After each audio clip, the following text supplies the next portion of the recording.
Hello students, आज की class में बच्चों हम स्टडी करने जा रहे हैं हमारा next topic that is integrated rate equation for first order reaction. Last class में बच्चों हमने जैसा कि डिस्कस किया था integrated rate equation for zero order reaction और उसके कुछ एग्जांपल्स भी हमने डिस्कस किए थे। आज की क्लास में बच्चों बिल्कुल सेम पैटर्न से हमें करना है, बिल्कुल वही स्टेप्स को फॉलो करना है और क्या करना है, first order reaction.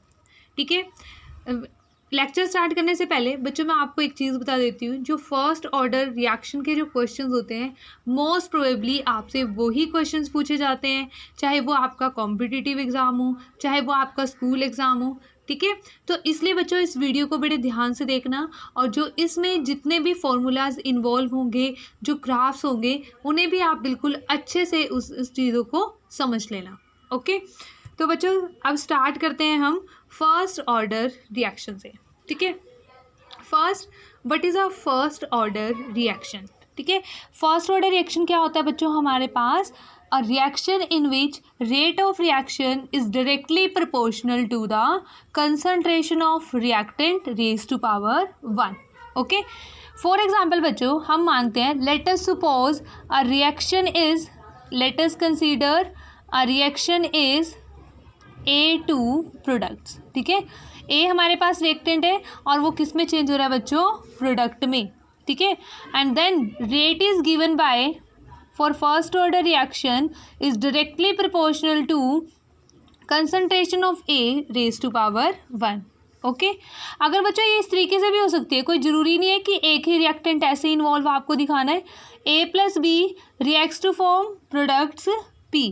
Okay, then rate is given by, ठीक है, that is directly proportional to either the concentration of A और द कंसंट्रेशन ऑफ बी। ठीक है, जरूरी नहीं है कि आपके पास, अगर यहाँ पे बच्चों दो रिएक्टेंट है तो जो हमारे पास रेट है वो भी दोनों रिएक्टेंट की कंसंट्रेशन पे डिपेंड करेगा।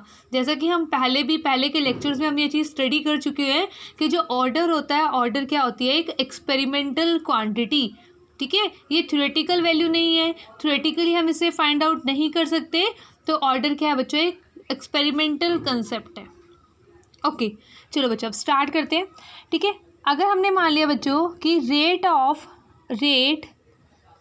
Reaction for first order is directly proportional to A की पावर 1 और we can say that change in concentration of A with respect to time is equal to K into concentration of A. Okay students, ये चीज़ आपको समझ में आ गई होगी। जैसा कि हमने ज़ीरो ऑर्डर रिएक्शन में किया था, बिल्कुल सेम पैटर्न पर बच्चों हम ऐसा कर रहे हैं। आप क्या करो बच्चों, देखो यहाँ पे 2 वेरिएबल्स है, एक तो कंसंट्रेशन वेरी कर रही है और ठीक है, और एक टाइम। ठीक है, जैसे जैसे टाइम चेंज होगा वैसे वैसे कंसंट्रेशन भी चेंज हो जाएगी। तो आप क्या करो बच्चों, बाय सेपरेटिंग द वेरिएबल्स, मतलब ए वाली टर्म्स को एक तरफ लिखो और टी वाली टर्म्स को एक तरफ लिखो। ठीक है, तो ये आ जाएगा हमारे पास के इंटू डी टी, ये आ जाएगा बच्चों हमारे पास। ओके, अब क्या करो बच्चों, let us integrate this equation from A0 to AT। ठीक है, A0 to AT and time is 0 to T। तो देखो बच्चों लिमिट्स क्या होंगी, 0 टाइम पर कंसंट्रेशन ऑफ रिएक्टेंट कितनी होगी, इनिशियल कंसंट्रेशन ऑफ रिएक्टेंट कुछ ना कुछ तो होगी ना, A0। और बच्चों टाइम T पे कंसंट्रेशन कितनी होगी, उसको हमने कैसे रिप्रेजेंट किया है, by AT, means concentration of reactant A at any time t which is represented by AT। Okay okay, ठीक है बच्चों। अब देखो यहाँ पर क्या करो, अब देखो यहाँ पर minus sign as it is integration of 1/a। बच्चों क्या आती है integration of 1/a, that is natural logarithm of a। ठीक है, अगर हमारे पास इंटीग्रेशन ऑफ 1/x है तो आपके पास आंसर क्या होता है, natural logarithm of x। Okay, limits क्या है बच्चों, concentration A0 at time 0 and AT। अब बच्चों यहाँ पे k तो क्या है, कांस्टेंट है, dt को इंटीग्रेट करोगे क्या आएगा, t, और लिमिट्स क्या होंगी, फ्रॉम 0 टू t। ठीक है, ये लिमिट्स आ जाएंगी हमारे पास। अब क्या करो बच्चों, लिमिट्स को यहाँ पे पुट कर दो, ये minus sign as it is. ठीक है, ये माइनस को एज इट इज़ रख रहे हैं बच्चों, इस इक्वेशन को हम सॉल्व कर रहे हैं। तो यहाँ पे क्या आएगा, natural logarithm of AT minus natural logarithm of A not is equal to K into T minus zero, upper limit minus lower limit होता है ना। अब बच्चे इस माइनस साइन को यहाँ पे इंक्लूड कर दो तो हमारे पास क्या बन जाएगा, L N of A T. Okay, ये तो माइनस का हो जाएगा और ये क्या बन जाएगा, plus L N of A not is equal to K into T. Okay, तो हमारे पास बच्चों के लिए क्या फॉर्मूला आ जाएगा, के इज इक्वल टू 1/t। अब इसको आप कैसे लिख सकते हो, natural logarithm of A not upon में ए टी, क्योंकि ये माइनस में ना बच्चों, तो इसलिए यहाँ पे क्या आ जाएगा, ये डिवाइड में हो जाएगा, ए नॉट अपॉन में ए टी। ओके, अब बच्चों हम क्या करेंगे, देखो यहाँ पे नेचुरल लॉगरिथम है, अगर हम चाहते हैं कि ये चेंज हो जाए log टू द बेस 10 में, तो देन हम क्या करेंगे, we have to multiply this by 2.303। तो हमारे पास बच्चों फॉर्मूला क्या बन जाएगा, k is equal to 2.303 divided by T, अब log to the base 10 A not upon में ए टी। तो देखो बच्चों ये हमारे पास फॉर्मूला आ जाएगा रेट कांस्टेंट को फाइंड आउट करने का। ठीक है, तो rate constant for first order reaction बच्चों हमारे पास क्या आया, 2.303 divided by T log of A not upon में A T, where A not is initial concentration of reactant. ठीक है, means concentration of reactant at time T is equal to 0 and A T is concentration at any time T. Okay students, तो ये हमारे पास relation आया बच्चों rate constant के लिए। Okay, then we move on half life time. ठीक है, next बच्चों हम बात करते हैं हाफ लाइफ टाइम की, that is T half, that is represented by T half. Okay, अब देखो बच्चों हाफ लाइफ टाइम पे क्या हो चुका होगा, जो इनिशियल रिएक्टेंट है तो रिएक्टेंट की कंसंट्रेशन कितनी हो चुकी होगी, आपके पास ए टी की वैल्यू कितनी हो जाएगी बच्चों, ए नॉट बाय में 2, क्योंकि हाफ अमाउंट तो उसका रिएक्ट कर चुका होगा और हाफ अमाउंट बच्चे बच चुका होगा।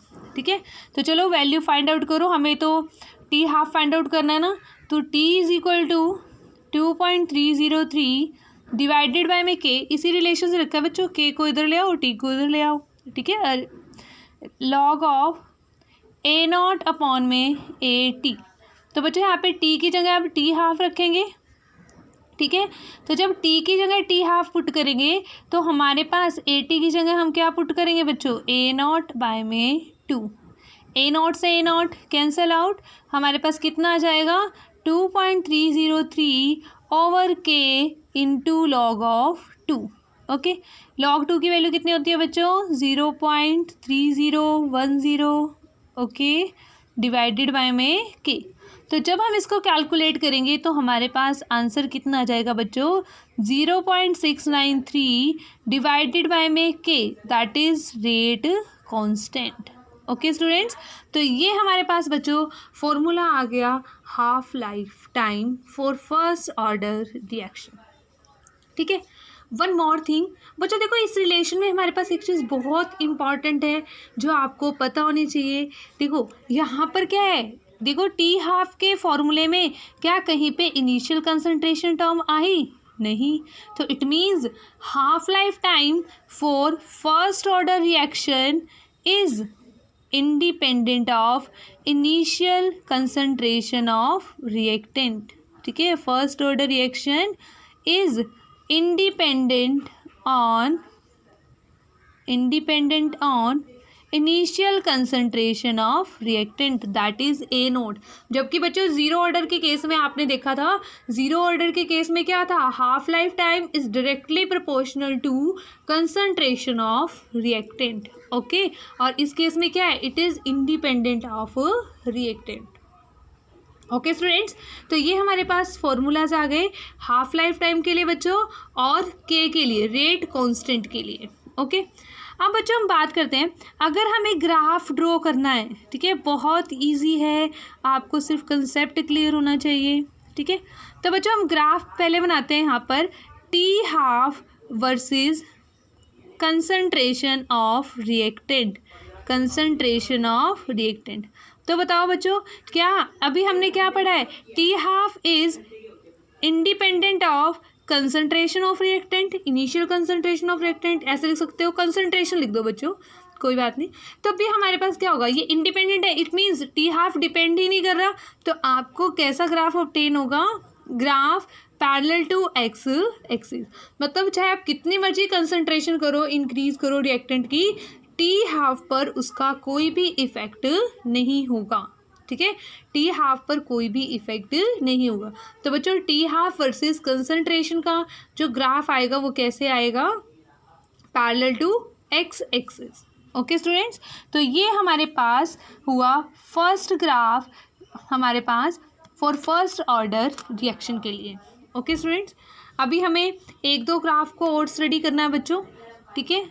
नेक्स्ट ग्राफ बच्चों आपको प्लॉट करना है natural logarithm of concentration versus T versus time, ठीक है बच्चों। चलो तो करते हैं स्टार्ट कि क्या कैसा ग्राफ बनेगा। बहुत ही इंटरेस्टेड है बच्चों, ठीक है। और ग्राफ के लिए मैं आपको बार बार बोलती हूँ कि आप जिन बच्चों को ग्राफ ड्रॉ करने नहीं आते तो प्लीज़ वो वीडियो देखिए जिसके अंदर ग्राफ्स के बारे में बताया गया है, ठीक है। हाउ टू ड्रॉ ग्राफ के नेम से एक वीडियो है, ठीक है, आप वो चीज़ देख सकते हैं। अब देखो बच्चों हमारे पास नेक्स्ट ग्राफ हमें प्लॉट करना है नेचुरल लॉगरिथम या लॉगरिथम ऑफ ए टी, ठीक है, concentration at any time T versus time के। ओके, अब देखो बच्चों हमारे पास क्या फॉर्मूला था, क्या रिलेशन था, K is equal to 2.303 divided by T log of A not upon में ए टी, ये हमारे पास फॉर्मूला आया था। इसी की एडजस्टमेंट आनी चाहिए बच्चों आपको करनी, आपकी हमारा आंसर सॉल्व हो जाएगा। तो देखो के टी इधर रख दिया इज इक्वल टू, यहाँ पे बच्चों 2.303 भी यहाँ पे ले आओ, इसको कैसे लिख सकते हैं, log of A not minus log of A T. अब बच्चों लॉग ऑफ ए टी को वाई एक्सिस पे किया है ना, तो इधर ले जाओ इसको, लॉग ऑफ ए टी ये वाई एक्सिस पे लिया है, तो क्या बन जाएगा इधर, log of A not minus K upon में 2.303 इंटू टी, ये बन गया हमारे पास रिलेशन, ये वाई पर। और बच्चों ये क्या माना हमने, एक्स एक्सिस, तो मतलब ये क्या होगी, हमारी स्लोप होगी, और ये क्या है बच्चों, इंटरसेप्ट। तो y is equal to m x plus C.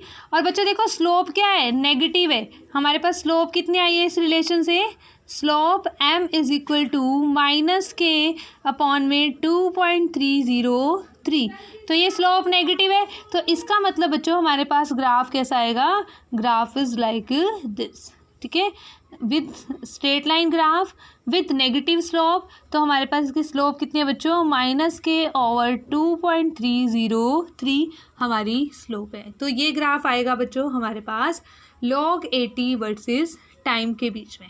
Okay, then अगर बच्चों हमें सेकंड ग्राफ हमें ड्रॉ करना है लाइक दिस, ठीक है, between log of A not upon A T versus time तो देखो बच्चों अब कैसा ग्राफ बनेगा, ठीक है।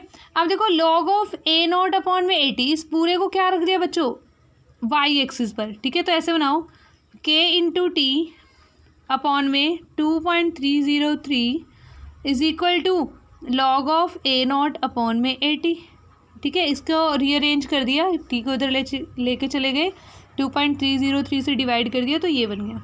तो बच्चों ये हमारे पास y, ये हमारे पास x एक्सिस, तो एम एक्स। तो अब बताओ क्या भी इंटरसेप्ट है, इंटरसेप्ट नहीं है, इट मीन्स ग्राफ कहाँ से स्टार्ट होगा, ओरिजिन से स्टार्ट होगा, और कैसा बनेगा, पॉजिटिव स्लोप है, तो ठीक है। तो हमारे पास ग्राफ बनेगा बच्चों लाइक दिस, ठीक है, straight line graph passing through the origin and slope is and here slope is K upon में 2.303। ओके स्टूडेंट्स, तो ये हमारे पास था बच्चों, this is all about first order reaction in solution phase. Solution phase का मतलब क्या बच्चों, क्योंकि हमने यहाँ पे कंसंट्रेशन की बात की है, तो ये हमारे पास है बच्चों first order reaction in solution phase, मतलब जब हमें कंसंट्रेशन गिवन होगी। ओके, नेक्स्ट क्लास में बच्चों हम डिस्कस करेंगे first order reaction for gaseous phase reaction, ठीक है, जो कि हमारे पास मेंस पॉइंट ऑफ व्यू से या कॉम्पिटिटिव पॉइंट ऑफ व्यू से, कंपटीशन पॉइंट ऑफ व्यू से बहुत ही इंपॉर्टेंट हो जाता है, ठीक है। उसके बीच में डिफरेंस आपको पता होना चाहिए। ओके स्टूडेंट्स, तो फिर मिलते हैं नेक्स्ट क्लास में, कुछ न्यूमेरिकल्स हम सॉल्व करेंगे और उसके साथ ही हम gas phase reaction for first order reaction भी स्टडी करेंगे। ओके स्टूडेंट्स, तो मिलते हैं नेक्स्ट क्लास में।